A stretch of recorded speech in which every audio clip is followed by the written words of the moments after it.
ആദ്യകാലങ്ങളിൽ ഞാൻ ഡൽഹിയിൽ 84-ലും 80-സിലൊക്കെ ഡൽഹിയിലുള്ള സമയത്ത്, അപ്പോൾ ആ സമയത്താണ് ഞാൻ ആദ്യമായിട്ട് ഡൽഹി പോണത്. ആ സമയത്ത് തന്നെ ഞാൻ ഈ ഹംഗേറിയൻ സിനിമകൾ,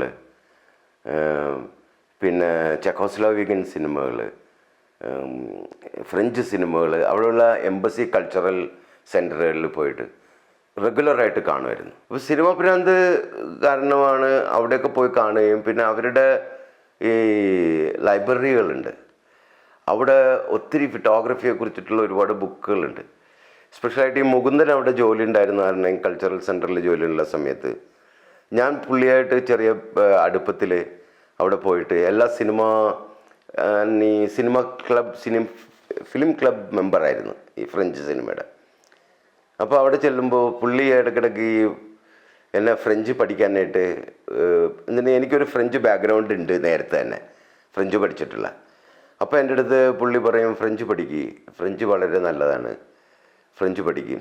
വേറെ സംഗതികൾ ഈ ഇംഗ്ലീഷിലില്ലാത്ത കുറേ ഐഡിയാസ്, കുറേ സംഭവങ്ങളുണ്ട് ഈ ഫ്രഞ്ചിൽ, അത് യു ക്യാൻ അച്ചീവ് എന്ന് പറയും. അപ്പോൾ പുള്ളി അതിന് എന്ത് ചെയ്യുമെന്ന് പറയുമ്പോൾ, അവിടെ വരുന്ന ഈ ഫോട്ടോഗ്രാഫി സംബന്ധമായിട്ടുള്ള ഒത്തിരി പബ്ലിക്കേഷൻ ഉണ്ട് ഫ്രാൻസിൽ നിന്ന് തന്നെ. അതിൻ്റെയൊക്കെ സബ്സ്ക്രിപ്ഷൻ എനിക്ക് ഉണ്ടാക്കി തരും. അപ്പോൾ എല്ലാ മാസവും എനിക്ക് കെട്ടുകണക്കിന് ഈ പീരിയോഡിക്കൽസ്, ഫ്രഞ്ച് പീരിയോഡിക്കൽസ് വരും. ആ സമയത്താണ് ഇങ്ങനെ ഈ ഫ്രഞ്ച് സ്കോളർഷിപ്പ് വരുന്നത് അറിയണത് ഞാൻ.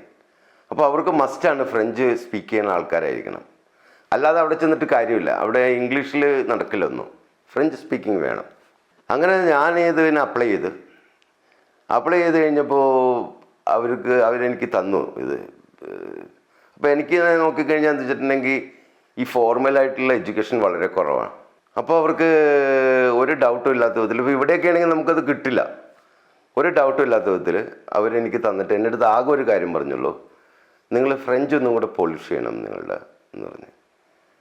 ഷുവറായിട്ട് നിങ്ങൾ ഏതെങ്കിലും ഇൻസ്റ്റിറ്റ്യൂട്ടിൽ പോയി കുറച്ചാൾ പഠിക്കണമെന്ന് പറഞ്ഞു. അപ്പം ഞാൻ വിചാരിച്ചു, കിട്ടിയ സ്ഥിതിക്ക് അപ്പോൾ എനിക്ക് എന്തായാലും ഇത് വിടണമെന്ന് വളരെ ഈ കുഴിയിൽ നിന്ന് എങ്ങനെയും രക്ഷപ്പെടണമെന്നുള്ള ഐഡിയ എനിക്ക് ഭയങ്കരമായിട്ടുണ്ടായി. അപ്പോൾ എവിടെയെങ്കിലും ഏതെങ്കിലും ഒരു കച്ചിത്തുരുമ്പ് കിട്ടിയാൽ ഞാൻ അതിനകത്ത് പിടിക്കും എന്നുള്ള ലൈനിലാണ്. അപ്പോൾ കഷ്ടപ്പെട്ടാണെങ്കിലും ഫ്രഞ്ച് പഠിക്കാമെന്ന്, ഫ്രഞ്ച് ശരിക്കൊന്ന് ഓപ്പൺ ചെയ്യാം എന്നുള്ള രീതിയിൽ അവിടെ അലയൻസ് ഫ്രാൻസിസിൽ പോയിട്ട് ഫ്രഞ്ച് കോഴ്സിന് ഒരു ക്രാഷ് കോഴ്സ് 3 മാസം ക്രാഷ് കോഴ്സിന് ചേർന്ന് ഞാൻ അങ്ങനെ പഠിച്ചിട്ടാണ് ഞാൻ പാരീസിൽ ലാൻഡ് ചെയ്യണം. പാരീസിൽ ലാൻഡ് ചെയ്തപ്പോൾ നമ്മൾ കണ്ട പാരീസ് അല്ല അത്. ശരിക്കും നമ്മൾ വായിച്ചിട്ടുള്ള പാരീസ്, ഇപ്പോൾ ടോൾസ്റ്റോയുടെ ഒക്കെ കഥകളിൽ വായിച്ചിട്ടുള്ള പാരീസ് നഗരമല്ല ശരിക്കും ഈ പാരീസ്. ബിക്കോസ് ഇത് റിയൽ പാരീസാണ് നമ്മൾ കണ്ടുകൊണ്ടിരിക്കുന്നത്. ഇതേപോലെ ഒരു ജനുവരി 31 അന്ന് ദിവസമാണ് ഞാൻ അവിടെ ലാൻഡ് ചെയ്യണം. ഫുള്ള് വെക്കേഷനാണ്, എല്ലാ സ്ഥാപനങ്ങളും പൂട്ടിക്കിടക്കണം, യൂണിവേഴ്സിറ്റി പൂട്ടിക്കിടക്കണം, തുറന്നിട്ടില്ല. 1-ാം തീയതി കഴിഞ്ഞേ തുറക്കുള്ളൂ. 3 ദിവസം എനിക്ക് സമയമുണ്ട്. എയർപോർട്ടിൽ നിന്ന് ഇറങ്ങിക്കഴിഞ്ഞപ്പോൾ ഞാൻ എവിടെ പോകണമെന്ന് എനിക്കറിയില്ല. ഏതോ കാരണത്താൽ അഡ്രസ്സൊക്കെ കണ്ടുപിടിച്ച്, ഫ്രഞ്ച് കുറച്ച് അറിയാവുന്ന കാരണം ഞാനൊരു മെട്രോയിലൊക്കെ കയറി അഡ്രസ്സിൽ വന്ന്, അപ്പോൾ അവിടെ താമസിക്കുന്ന സ്ഥലമൊക്കെ ഒരു ബുക്ക് ചെയ്തിട്ടുണ്ട്. ഫുള്ളായിട്ട് ഡാർക്ക് സ്നോബി പ്ലേസ്, വിൻ്റർ, ഭയങ്കര കൊടും തണുപ്പ്, കൂടാതെ എല്ലാവരും ഈ സ്നോബുകൾ അങ്ങോട്ടും ഇങ്ങോട്ടും ആരോരോടും ഒന്നും മിണ്ടാട്ടില്ല. മറ്റൊക്കെ പാരീസ് നഗരത്തിലുള്ള കഫേയെക്കുറിച്ചൊക്കെ ഭയങ്കരമായ വർത്തമാനമൊക്കെ ഇപ്പോൾ കേട്ടിട്ടാണ് നമ്മൾ അവിടെ എത്തുമ്പോൾ കണ്ട ചിരിക്ക പോലും ഇല്ലാത്ത പല മുഖങ്ങൾ, ഒരു രക്ഷയില്ല. എന്ത് ചെയ്യുമെന്ന് എനിക്കറിയാനില്ല എന്താണ്. അപ്പോൾ ഞാൻ ഇവിടെ നിന്ന് ഇനി രക്ഷപ്പെടേണ്ട വരുമോ, പേടിയാണ് എനിക്ക്. പാരീസ് സിറ്റി അല്ലേ, ബിഗ് സിറ്റി. സോ ഞാൻ വിചാരിച്ച് പിടിച്ചു നോക്കാം. ഇപ്പം അവിടെ പോയതിലും കഷ്ടമാണല്ലോ, ഇന്ത്യയിലൊക്കെ എന്നാൽ വീണ്ടും പഴയ പണി ചെയ്യേണ്ടി വരും. അപ്പോൾ ഞാൻ വിചാരിച്ചില്ല, എന്തായാലും ഇവിടെ തന്നെ. എനിക്കറിയാവുന്ന 2 പേരാണ്, ഈ വിശ്വനാഥനും ഒരു അക്കിത്തൻ നാരായണൻ എന്നൊരു രണ്ടുപേരെ എനിക്കറിയാം. ഞാൻ വിശ്വനാഥനെ വിളിച്ച് ഫോണിൽ, കിട്ടിയില്ല. വിശ്വനാഥൻ അന്നൊക്കെ ഈ ആൻസറിങ് മെഷീനുള്ള ഫോണാണ്. വിളിച്ചു കഴിഞ്ഞാൽ അവർ പറയും നിങ്ങൾക്ക് എന്താ മെസ്സേജ് ഉള്ളത് അതിനകത്ത് പറഞ്ഞാൽ അവരവിടെ റെക്കോർഡ് ചെയ്ത് വെക്കും. വെക്കേഷൻ ആയതുകൊണ്ട് വിശ്വനാഥനും ഇല്ല, നാരായണനും ഇല്ല അവിടെ. രണ്ടുപേരും എന്നെ വിളിച്ചിട്ട് അവർ ഫോൺ എടുക്കുന്നില്ല. അതിനർത്ഥം അവരില്ല, അല്ലെങ്കിൽ അവർ ഈസ് ബിസി. അവർക്ക് എന്നെ നേരിട്ട് പരിചയമല്ല. വിശ്വനാഥനൊരു നേരിയ പരിചയം എനിക്കുണ്ട്.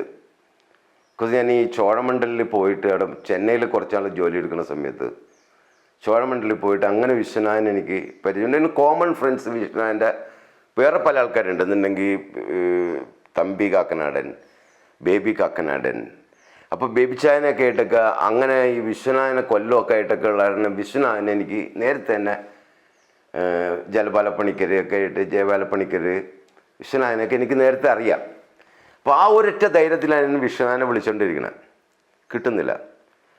2 ദിവസം ഞാൻ അലഞ്ഞിരിഞ്ഞ് നടന്ന് കള്ളുടിക്കാനൊക്കെ ശ്രമമൊക്കെ നടത്തി. അതൊക്കെ കുടിക്കാനൊക്കെ നോക്കി. ഭയങ്കര എക്സ്പെൻസീവാണ് ഈ പാരീസ് സിറ്റി. അതിനുള്ള കാശില്ല, സ്റ്റുഡൻ്റ് അല്ലേ, ചെറിയ പണമുള്ളൂ.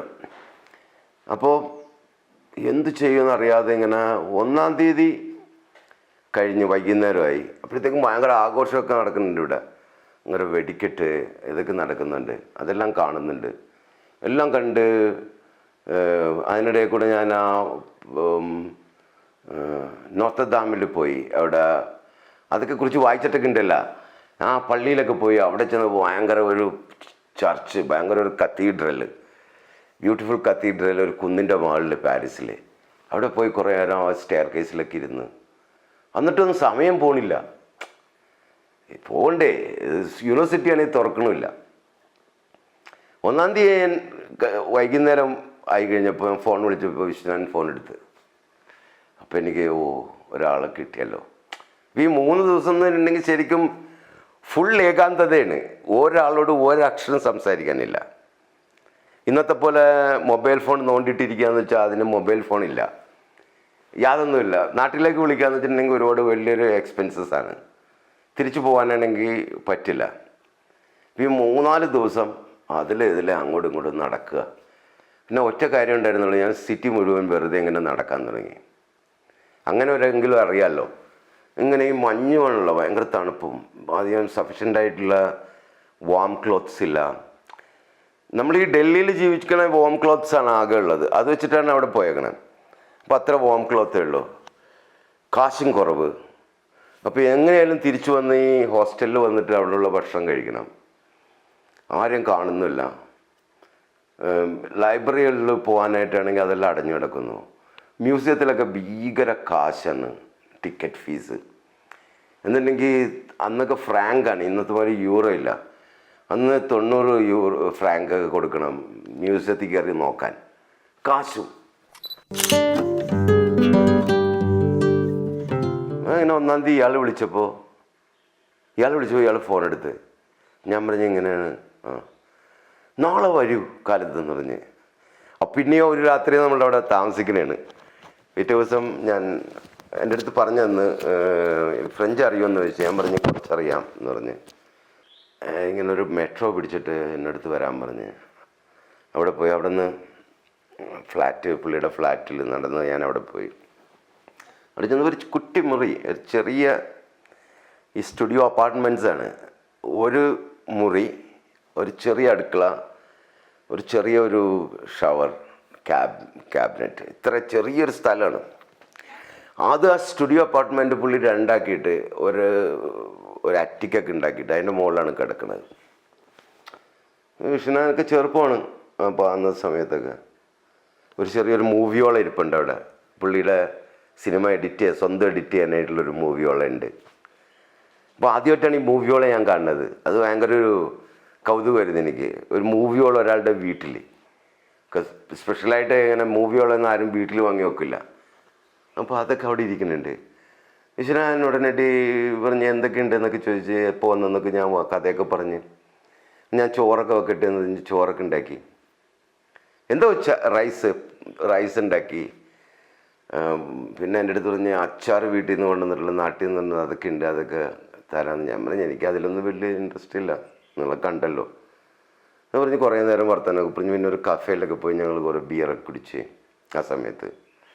അത് കഴിഞ്ഞിട്ട് എൻ്റെ അടുത്ത് നാരായണൻ താഴത്തെ ഫ്ലോറിലുണ്ട് എന്ന് പറഞ്ഞ് പിന്നെ അയാളെയും പോയി കണ്ടു. പിന്നെ എനിക്ക് അപ്പോൾ ഒരാളായല്ലോ അപ്പോൾ അവിടെ, പിന്നെ ഒരാളായി. പിന്നെ ആ സമയത്താണ് ഈ ഇന്ത്യ ഫെസ്റ്റിവലൊക്കെ വരുന്നത് അവിടെ, പല അടൂർ ഗോപാലകൃഷ്ണൻ വരുന്നത്, അങ്ങനെ ഒരുപാട് സിനിമകളും ഒക്കെ ആയിട്ടൊക്കെ. അങ്ങനെ ആ ഒരു വലിയൊരു പിന്നെ ഞാൻ I decided I don't want to stay in Paris. South ഫ്രാൻസിൽ പോകാമെന്ന് ഞാൻ തീരുമാനിച്ചു. അപ്പോൾ ഇതേ സ്കോളർഷിപ്പ് വെച്ചിട്ട് ഞാൻ വേറൊരു ഇത് വളരെ നല്ല കോളേജാണ്, എക്കോൾ ദി ബോസാർട്ട് എന്ന് പറഞ്ഞിട്ട് ഭയങ്കര വേൾഡിൽ തന്നെ ഫേമസ് ആയിട്ടുള്ള ആർട്ട് സ്കൂളാണ്. ഞാൻ പറഞ്ഞു എനിക്ക് ഇവിടെ ശരിയാവണില്ല എന്ന് പറഞ്ഞിട്ട് ഞാൻ സൗത്ത് ഫ്രാൻസിലെ ഒരു ചെറിയ കോളേജിൽ സ്കൂളിൽ പ്രിൻ്റ് മേക്കിംഗ് പഠിക്കാൻ വേണ്ടി ഞാൻ അവിടെ പോയി. ഞാൻ വിട്ടപ്പോഴും അവരെല്ലാവരും ചോദിക്കും ഇത്ര നല്ല യൂണിവേഴ്സിറ്റിയിൽ ഇത്ര നല്ല ആർട്ട് സ്കൂൾ വിടണം എന്തിനായിരുന്നു, ഇവിടെയല്ലേ ആൾക്കാരൊക്കെ പഠിച്ചേക്കണം എല്ലാവരും, അമൃത ഷർഗിൽ വരെയും പഠിച്ച ഇവിടെയാണ്, എന്താ ഇവിടെ പഠിക്കാത്തത്? ഞാൻ പറഞ്ഞു എനിക്ക് കുറച്ചും കൂടെ എന്തിട്ടുണ്ടെങ്കിൽ ചെറിയ കാശാണ് ആ സമയത്തുള്ള വിഷയം എന്തിട്ടുണ്ടെങ്കിൽ എനിക്കിവിടെ ഒരു കുടുംബമുണ്ട് നാട്ടിൽ. അപ്പോൾ ഈ സ്കോളർഷിപ്പ് പൈസയുടെ പകുതി ഞാനിവിടെ അയച്ചു കൊടുക്കണം. അപ്പോൾ ബാക്കി പകുതി എന്ന് പറഞ്ഞാൽ ഭയങ്കര തുച്ഛമായ കാശാണ്. ആ കാശിൽ എനിക്ക് പാരീസിൽ നിന്ന് കഴിഞ്ഞാൽ അതിൽ ഭയങ്കര ഡിപ്രസ്ഡ് ആയിപ്പോവും ഞാൻ. ബിക്കോസ് പാരീസ് എന്ന് ഞാൻ ഭയങ്കര എക്സ്പെൻസീവ് ആയിട്ടുള്ളൊരു സിറ്റിയാണ്. അറ്റ്ലീസ്റ്റ് എനിക്ക് അവിടെ പോകും സിനിമ കാണാനൊക്കെ പറ്റിയില്ലെങ്കിൽ ഭയങ്കര ബോറാവും. അപ്പോൾ സിനിമയ്ക്കൊക്കെ എല്ലാം ഫീസുണ്ട്, സ്റ്റുഡൻ്റ് ആണെങ്കിൽ പോലും 50% കൊടുക്കണം. അപ്പോൾ സൗത്ത് ഫ്രാൻസ് ആണെങ്കിൽ ഈ ജാതി ഇതില്ല, കുറച്ച് വാമാണ്, കുറച്ചും കൂടെ കാശ് കുറവാണ്. സിറ്റി ഇത്രയും വലിയ സിറ്റി അല്ലല്ലോ, ഇത്രയും സ്നോബുകളും ഇല്ല. പിന്നെ ആഫ്രിക്ക, അൾജീരിയ എന്നൊക്കെയുള്ള ഒരുപാട് ആൾക്കാരുണ്ട്, യങ്സ്റ്റേഴ്സ് ധാരാളം ഉണ്ട്. അങ്ങനെ ഞാൻ മൊംപലിയ എന്ന് പറഞ്ഞ സ്ഥലത്തേക്ക് ഒരു ചെറിയ ഇൻസ്റ്റിറ്റ്യൂട്ടിലേക്ക് മാറി. അതെന്നെ ഒരുപാട് സ്വാധീനിച്ച കാര്യം. പല കലാകാരന്മാരും ഒത്തിരി ആൾക്കാരെ ഒക്കെ എന്നുണ്ടെങ്കിൽ ആർട്ടിസ്റ്റുള്ള ലൈഫ് എന്താണെന്ന് നമുക്ക് മനസ്സിലാക്കാൻ പറ്റി. ഇവിടെ നിന്ന് ആർട്ടിസ്റ്റ് എന്ന് പറഞ്ഞിട്ടുണ്ടെങ്കിൽ ശരിക്കും ആ സമയത്ത് എന്നൊക്കെ പറഞ്ഞ ആർട്ടിസ്റ്റ് എന്ന് പറഞ്ഞിട്ടുണ്ടെങ്കിൽ ശരിക്കും പറഞ്ഞാൽ പിച്ചക്കാരായിരുന്നു. Because they have no money, nothing. പഠിച്ച് വലുതായി വന്നാലും അവർക്ക് യാതൊരു സാധ്യതയില്ല ഇവിടെ. പക്ഷെ അവിടെ നിന്നൊക്കെ എന്തിട്ടുണ്ടെങ്കിൽ അവർക്കൊരു ലൈഫ് സ്റ്റൈലുണ്ട്. ആർട്ടിസ്റ്റ് കാശൊക്കെ ഉണ്ടാവില്ലായിരിക്കും, കുറവായിരിക്കും, പക്ഷെ അവർക്കൊരു സ്റ്റുഡിയോ ഉണ്ടാവും. അങ്ങനെയാണ് ഞാൻ ആദ്യമായിട്ട് ഈ സ്റ്റുഡിയോ പ്രാക്ടീസ് എന്ന സംഭവം വളരെ ഇമ്പോർട്ടൻ്റ് ആണ്. സ്റ്റുഡിയോ വേണം. സ്റ്റുഡിയോ ഇല്ലെങ്കിൽ ശരിക്കും ഈ വ്യവഹാരത്തിൽ ഏർപ്പെടാൻ പറ്റില്ല. ആരെങ്കിലും വന്നാൽ നിങ്ങളുടെ വർക്ക് കാണിക്കാൻ പറ്റില്ല, നിങ്ങൾക്ക് വർക്ക് ചെയ്യാനായിട്ടുള്ള ഒരു സ്വതന്ത്ര സ്ഥലം ഉണ്ടാവില്ല. സ്റ്റുഡിയോ വേണം എന്ന് ഞാൻ അന്ന് തീരുമാനിക്കണേ ഞാൻ അവിടെ നിന്ന്. പിന്നെ അവിടെ ഞാൻ തിരിച്ച് ഡൽഹിയിൽ വന്ന്, അപ്പോഴും എനിക്ക് ഡൽഹിയിൽ പിന്നെ ഞാൻ രണ്ടാമത് ആ സമയത്ത് തന്നെ ഡൽഹിയിൽ തിരിച്ച് വന്നു കഴിഞ്ഞപ്പോൾ ഞാൻ ഈ ചാൾസ് വാലസ് ട്രസ്റ്റിൻ്റെ ഒരു സ്കോളർഷിപ്പ് ഉണ്ടായിരുന്നു, അതിന് ഞാൻ അപ്ലൈ ചെയ്ത്. ഉടനെ അതും കിട്ടി എനിക്ക് ഭാഗ്യത്തിന്. അത് ആക്ച്വലി അതും കിട്ടിയത് നല്ലൊരു യൂണിവേഴ്സിറ്റിയിലാണ് ലണ്ടനിൽ തന്നെ അതും. അപ്പോൾ ഞാൻ പിരിച്ച് വന്നാൽ പിന്നെ അതും പോയി നോക്കാമെന്നുള്ള ലൈനിൽ അവിടെയും പോയി നോക്കി. അങ്ങനെയൊക്കെ വന്നൊരു ഭയങ്കര ഒരു ബിക്കം ഗുഡ്. ബിക്കോസ് നമ്മളിപ്പോൾ ആ സമയത്തൊക്കെ ഈ ചെറുപ്പത്തിലൊക്കെ ഇവിടെ ആർട്ടിൻ്റെ എഡ്യൂക്കേഷൻ എന്ന് പറഞ്ഞാൽ ഈ 10 രൂപക്ക് കിട്ടുന്ന ഒരു ഗ്രേറ്റ് ആർട്ടിസ്റ്റ് എന്ന് പറഞ്ഞിട്ടുള്ള ഒരു 4 ഷീറ്റുള്ള ഒരു മാഗസിൻ, ഒരു ചെറിയൊരു ബുക്ക്ലെറ്റ് പോലത്തെ ഒരു പബ്ലിക്കേഷൻ ഉണ്ട്. അതിൽ നോക്കിയിട്ടാണ് ഈ മാസ്റ്റേഴ്സിനെയൊക്കെ നമ്മൾ കണ്ടത്. പക്ഷേ പാരീസിലൊക്കെ പോയപ്പോൾ ഇതൊക്കെ നേരിട്ട് കാണാൻ പറ്റിയിട്ടാണ് നമുക്ക്. അതൊരു ഭയങ്കര ഭാഗ്യമുണ്ട്. ഇപ്പോൾ ഈ പെർസിസ്റ്റൻസ് ഓഫ് മെമ്മറി എന്ന് പറഞ്ഞാൽ ദാലിയുടെ വർക്ക് ഒരു ചെറിയ ചിത്രമാണ്, ഒരു ചെറിയ ചിത്രം. അത് നമുക്ക് ഇവിടെ നിന്ന് കാണുമ്പോൾ അതിനകത്തുള്ള സ്പേസ്, അവരെങ്ങനെയാണ് ആ സ്പേസ്, ആ ചെറിയൊരു പ്രതലത്തിനകത്ത് ഇത്രയധികം വലിയൊരു വിസ്താരത ഉണ്ടാക്കിയിട്ടുള്ളത്. പക്ഷെ നമ്മളെപ്പോഴും കാണുന്നത് ഒരു വലിയ ഷീറ്റ് പേപ്പറിൽ പ്രിൻ്റ് ചെയ്ത് വന്നിട്ടുള്ളതാണ്. അപ്പോൾ അതിൻ്റെ സൈസ് എത്രയുണ്ടെന്നൊന്നും ഇമാജിൻ പോലും ചെയ്യാൻ പറ്റാത്ത ഒരു കാര്യമായിരുന്നു. അപ്പോൾ ഇതൊക്കെ കാണാൻ പറ്റി. ഇങ്ങനെയുള്ള പിന്നെ ഫോട്ടോഗ്രാഫി എന്ന് പറഞ്ഞത് ശരിക്കും നമ്മൾ ഉദ്ദേശിക്കുന്ന ഒരു ഏരിയ അല്ല. നമ്മൾ കാണുന്നത് ഫോട്ടോഗ്രാഫി എന്ന് പറഞ്ഞിട്ടുണ്ടെങ്കിൽ വെറുതെ ഒരു ഇവൻറ്റ് ഫോട്ടോഗ്രാഫീനെയാണ് നമ്മളിവിടെ ഫോട്ടോഗ്രാഫി ആയിട്ട് കൺസിഡർ ചെയ്തിട്ടുള്ളത്. അത് ഇന്നും മാറിയിട്ടില്ല. അവിടെയാണ് ഒരു പക്ഷേ എനിക്ക് ഉണ്ടായിട്ടുള്ള ഏറ്റവും വലിയ ഫെയിലിയർ എനിക്കതാണ്.